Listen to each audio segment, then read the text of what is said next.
Welcome back to my channel. So for today's video is another purchase sliding invitation na naman na ipapakita ko sa inyo, and this time ang motif natin ay dusty blue. So gusto ko muna mag-thank you kay ma'am from Cagayan for trusting me at sa akin sila nagpagawa ng kanilang invitation layout. So again, thank you so much. So ang motif natin ngayon ay dusty blue at isa ito sa pinakagusto at laging pinapagawa ng mga clients ko. So madami na nagpagawa sa akin nitong dusty blue na color motif para sa sliding invitation. Pero ito ipapakita ko sa inyo ay medyo naiba ng kaunti yung kanyang itsura. Kung makikita ninyo doon sa ibang layouts ko or sa ibang videos ko, pagdating sa dusty blue, iba yung image ng flowers na ginagamit ko. So si ma'am nag-send siya sa akin ng sample na gusto niyang gamitin or gusto niyang ilagay doon sa sliding invitation layouts niya na flowers. So hinanap ko yung flowers na yon at of course yun yung ginamit ko dito sa layout. So sana nagustuhan ni ma'am yung ginawa ko sa kanila at ito ipapakita ko na sa inyo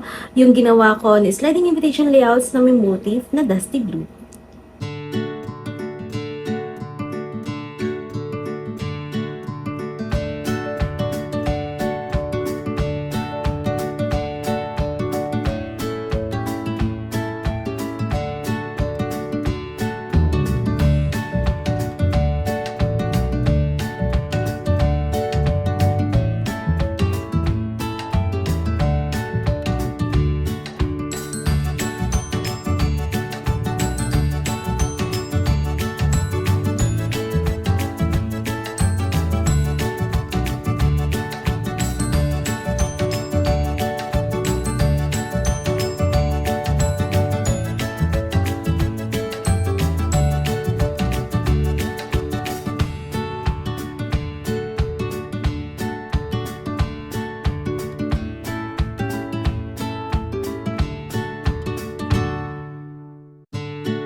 So itong susunod na video naman, ipapakita ko sa inyo ay kung paano ako maglagay ng kanilang pictures. So lahat ng side ng layout ay pinalagyan ni ma'am ng pictures nila. So ipapakita ko sa inyo kung paano ako naglagay ng kanilang pictures.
Sa ina, ipakita ko na sa inyo kung paano ko ginawa itong kanilang sliding invitation layouts na may motif na dusty blue. So again, thank you so much ma'am from Cagayan for trusting me at sa akin kayo nagpagawa ng inyong invitation layout. So again, thank you so much and kayo naman nanonood. So kung gusto ninyo ng ganitong motif or ng ganitong sliding invitation layouts, pwede ninyo na i-purchase ito sa akin. Mag-message lang kayo sa aking email nandyan sa description box or pwede din sa aking Facebook page na Inspired by Cassy. So sana gustuhan ninyo yung layout natin today.